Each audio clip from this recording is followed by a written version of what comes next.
So ఇప్పుడు time వచ్చి 10 అవుతుంది. దగ్గరలో ఎక్కడ కోకోనట్ వాటర్ అయితే ఏం లేదు, ఎందుకంటే వర్షం కూడా పడుతుంది కాబట్టి. సో ఒక చిన్న తనోజు వచ్చాక ఎక్కడన్నా దారిలో దొరుకుద్దేమో చూద్దామని చెప్పి ఇంకా వెళ్తున్నాము, చూడాలి. అండ్ మెయిన్ ఇంకోటి ఇంపార్టెంట్ విషయం చెప్పాలి అని నేను 2 days నుంచి అనుకుంటున్నా, తనోజు మర్చిపోతున్నా.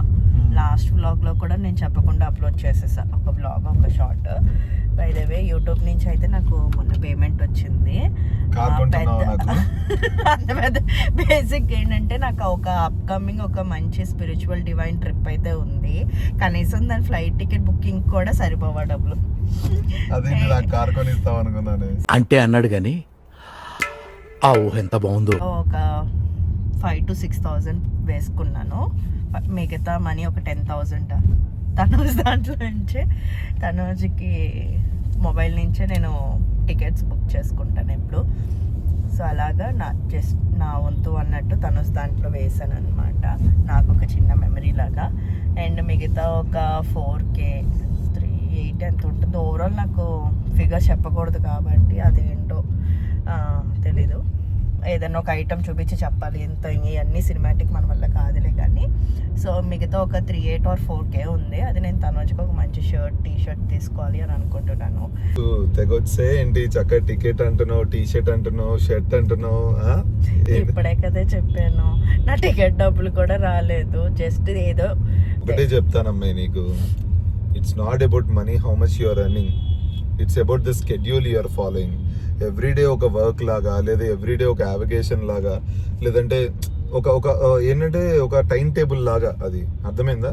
ఎవ్రీడే మనం మార్నింగ్ లెగుస్తున్నాం అనుకో, ఓకే ఇవాళ ఏంటి చేస్తున్నాము అనే దానికి ఒక రీజనింగ్ లాగా, ఒక మీనింగ్ లాగా. కొంత మనకి ఇన్కమ్ వస్తే దాని నుంచి ఎక్స్ట్రా బూస్ట్ ఉంటది కదా. ఇన్కమ్ ఏంటో చెప్పనా? ఫస్ట్ మోస్ట్ ఇంపార్టెంట్ ఇన్కమ్ ఒక స్కెడ్యూల్, ఒక time table. Second most important income ఏంటి తెలుసా? సెకండ్ మోస్ట్ ఇంపార్టెంట్ ఇన్కమ్ ఏంటి చెప్పనా? మెమరీస్. నువ్వు ఈ రోజు ఫర్ ఎగ్జాంపుల్ నన్ను మొన్న టీవీలో చూడడం నువ్వు చూసావు. ఏం చేస్తున్నా నేను పాత వ్లాగ్స్ 3 years 4 years బ్యాక్ మన బుడ్డోడివి చూస్తున్నాను, మన పాత కార్లు చూస్తున్నాను. ఇవి ఎందుకు చూడగలిగాను? ఎందుకంటే నువ్వు యూట్యూబ్ లో పెట్టగలిగావు కాబట్టి. ఇప్పుడు దీనికి వాల్యూ కట్టగలమా? ఇది బిగ్గెస్ట్ ఇన్కమ్ కదా. అదే కనుక గూగుల్ ఫొటోస్ లో ఉంటే మందికి ఒక స్టోరేజ్ అంతటికి నేను ఎంత కట్టాలి? అలానే కాదు, గూగుల్ స్టోరేజ్ అని కాదు. గూగుల్ స్టోరేజ్ నువ్వు గూగుల్ స్టోరేజ్ అంటే నువ్వు అలా పెట్టావు కదా ఎడిటింగ్ చేసి మంచిగా. అక్కడ అంటే మనకి ఎడిట్ చేసి ప్రాపర్ గా మనకి ఏం కావాలో చూడగలుగుతున్నాం కదా. బట్ డెఫినెట్లీ కొన్ని మెమరీస్ అయితే ఉన్నాయి. మంచిగా పెట్టరా కెమెరా. TV9 NTV వీటిల్లో నిమజ్జన హాలిడేస్ ఎందుకు అది కవర్ చేస్తా? నా కెమెరా స్కిల్స్ ని ఎంత డిగ్రేడ్ చేస్తున్నావా, ఏమనాలి దాన్ని? చూస్తున్నాం అది కెమెరా స్కిల్సే కాదు, అసలు స్కిల్స్ అనే మాట యూజ్ చేయకు దానికి. సార్ మీరు కామెడీ చేయకండి సార్, సీరియస్ గా మాట్లాడుతున్నారు. సో ఇప్పుడు నేను అప్గ్రేడ్ అవ్వాలి అంటే, సో ఇప్పుడు డెఫినెట్లీ DJ Osmo. అవును, ఒకసారి ఇలానే వదిలించుకున్నాను. ఒకసారి ఇలాగే స్ట్రాంగ్ గా డైలీ అప్డేట్స్ పెట్టాలి, నేను డైలీ బ్లాగ్స్ పెడతానని చెప్పి సోనీ ZV-1 కొనిచ్చుకున్నాను. Vlogging camera with kit, Rode mic అన్ని కొనుక్కొని చివరికి ఏం చేశారంటే ఆ 1 week తర్వాత నుంచి మొత్తం స్టాప్ చేస్తాయి యూట్యూబ్ 1 year కి. సరిపోయారు ఇద్దరును, సాగుతుంది మీకు అలా. సో ఇలాంటి తుత్తర పనులన్నీ ఆల్ ఆఫ్ సడన్ గా ఎప్పుడు తీసుకుంటాను. సో ఇన్స్టెంట్ థాట్స్ కానీ ఇన్స్టెంట్ డెసిషన్స్ ఎప్పుడు చేయకూడదని ఫిక్స్ అవుతాను. ఇలా చాలా చేసా, కానీ ఇంకా అక్కడ ఇంకో ఆప్షన్ లేదు కదా.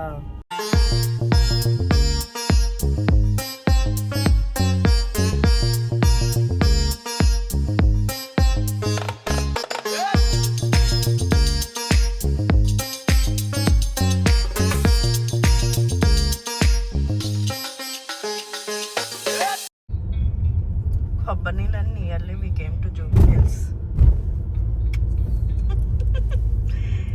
పెద్ద దూరం ఏం కాదులే, మధ్యలో. కొబ్బరి నీళ్ళు కనబడలేదు కానీ మార్కెట్లు కనబడ్డాయి, వినాయకులు కనబడ్డారు. ఎందుకు కొడుతున్నావు రా హారను? వెనకాలోడు ఎందుకు కొడుతున్నాడు హారను? ఉన్నది ఒకటే రోడ్డు, ఆ రోడ్లో నా ఎదురుగా కారు ఉంది. వాడు హారన్ గుడ్ ఏం సాధిస్తాడు? సో ఒక రా వ్లాగ్ అయితే నేను మీతో షేర్ చేసుకున్నాను. ఐ థింక్ ఇంకా నెక్స్ట్ డే వచ్చి సాటర్డే అనమాట. సో సాటర్డే రుత్విక్కి స్కూల్ ఉండేదండి. ఎవ్రీ సాటర్డే సండే హాలిడే ఉంటుండే. అండ్ ఇప్పుడు నాకు యాక్చువల్లీ ఇది బ్రంచ్ టైం అనాలి. సో బ్రేక్ఫాస్ట్ అలా చేద్దాము అని అనుకొని కంచి కెఫేకి వెళ్ళాము. బట్ అక్కడ నాకు మీల్స్ చూసి టెంప్ట్ అయ్యాను అనమాట.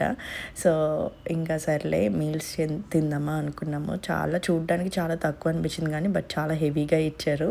అండ్ చూసారు కదా, ఒక కప్ రైస్, ఒక రోటీ, పాపడ్, వడ, ఒక రోటీ చట్నీ, చక్కెర పొంగల్, ఒక గుత్తొంకాయ కర్రీ, సమ్ ముక్కల పులుసు అండ్ రసం అండ్ పప్పు టొమాటో. అండ్ సరే రుత్విక్ అయితే ఒక చపాతీ పెట్టాను. అండ్ నేను కొద్దిగా మీల్స్ తిన్నాను. ఐ థాట్ సరిపోదేమో అనుకున్నాను బట్ చాలా హెవీ అయిపోయింది.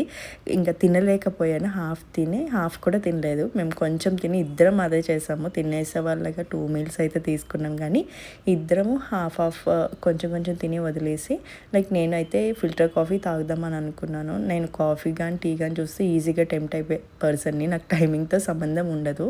ఇఫ్ తనుష్తో బయటికి వెళ్తేనే చెప్తాడనమాట, వద్దు గ్యాస్ట్రిక్ ఇష్యూ వస్తుంది ఈ టైంలో తాగకు అలా ఇలా అని. బట్ నేను అంత పర్టికులర్గా ఏమి ఉండనండి. సో ఇంకా తనుష్ కూడా లేడు కాబట్టి నేను కాఫీకి చాలా మంచిగా టెంప్ట్ అయిపోయి ఒక ఫిల్టర్ కాఫీ అయితే తెచ్చుకొని నా కాఫీని అయితే ఎంజాయ్ చేస్తున్నాను.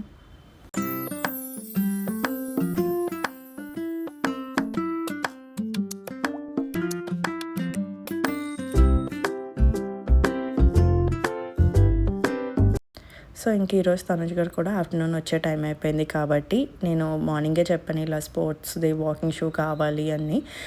ఆన్లైన్లో పెట్టమన్నారు కానీ బట్ నాకు కొంచెం సైజెస్ ఇష్యూస్ వస్తూ ఉంటాయి అన్నమాట. సో అందుకని బ్రాండ్ వైజ్ డిఫరెన్స్ ఉంటుంది కదండి. ఇప్పుడు నేను ప్రెజెంట్ వాడుతున్నది పూమా. సో పూమా నాకు కంఫర్టబుల్ ఉండే బట్ ఇప్పుడు అదే సేమ్ బ్రాండ్ అయితే నాకు తీసుకోవాలని లేదు. I just want to shift Adidas కానీ రీబాక్ కానీ ట్రై చేద్దాము అని అనుకున్నాము. సో అలా ఇక్కడైతే న్యూ కలెక్షన్ బాగుంది. బట్ ఎంట్రన్స్లో 40% ఆఫ్ అని పెట్టారు కానీ బట్ అవి మెన్స్ వేర్ మీద ఎక్కువ లేవండి. అవి మనకి కంఫర్ట్ ఉండేలా లేవు. ఆఫర్లో ఉన్నవి సైజెస్ ఉండవు, ఆఫర్ ఉండవు అనమాట. అదొక్కటే నాకు అర్థమైంది. సో న్యూ కలెక్షన్లో అయితే నేను ఒక స్టైల్ సెలెక్ట్ చేసుకున్నాను. ఈ గ్రే కలర్. బ్లాక్ చూశాను కానీ బ్లాక్ అయితే నాకు ఒక్కసారే స్కూల్ యూనిఫామ్ ఆ వైబ్స్ వచ్చాయన్నమాట. సరే వద్దులే అని చెప్పి ఈ గ్రే అయితే నాకు చాలా ఆర్చ్ ఫిట్ కానీ ఆ కంఫర్ట్ అదంతా చాలా చాలా బాగా అనిపించింది అనమాట.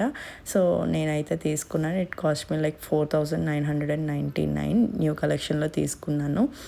దెన్ ఇంకా ఇక్కడైతే పింకీ గేమ్ ఆడుతుందనమాట. తన గేమ్ ఆడటమేమో కానీ తన గేమ్ అంతా అయిపోయేంత వరకు కూడా నేను నవ్వుతూనే ఉన్నాను. అది ఎందుకో చూడండి.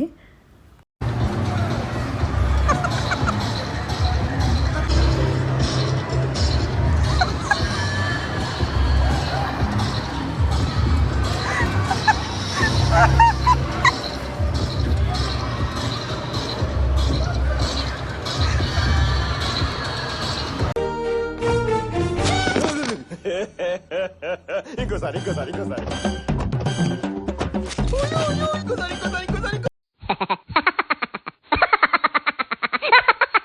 నెక్స్ట్ ఇంకా కింద కెఫే రితాజ్ అని ఉంటుందండి. కాఫీ స్పాట్ అనమాట. వెళ్ళినప్పుడల్లా పక్కా అక్కడ కాఫీ అయితే ఆర్డర్ ఇచ్చి తాగుతాము. కానీ తనోజ్ అండ్ పింకీ ఈసారి మచా ఏదో ఒకటి ట్రై చేశారు. అండ్ తనోజ్ గారు వచ్చి బెర్రీ లష్ ఆర్ బెర్రీ మచా టైప్ది అదొకటి ట్రై చేశారు అనమాట. డిఫరెంట్గా ఆర్డర్ ఇచ్చాము. అండ్ నేను ఒక ఫ్రెంచ్ ఫ్రైస్ జస్ట్ అలా అందరి మీద ఒకటి ఆర్డర్ ఇచ్చాను అంతే. అండ్ నాతో పాటు తనుజ్ గారు కూడా ఒక 2 టీ-షర్ట్స్ అయితే తీసుకున్నారు. ఒక 2 T shirts around it cost me around 5800 order అయింది. సో దెన్ ఇంకా ఇంటికైతే వచ్చేసాం. ఈవినింగ్ మంచిగా పూజ అయితే చేసుకున్నాను. అండ్ అదేనండి ఒక చిన్న వ్లాగ్. మీకు నచ్చింది అనుకుంటున్నాను. మీకు నచ్చినట్టయితే మర్చిపోకుండా లైక్ చేయండి. Thank you for watching.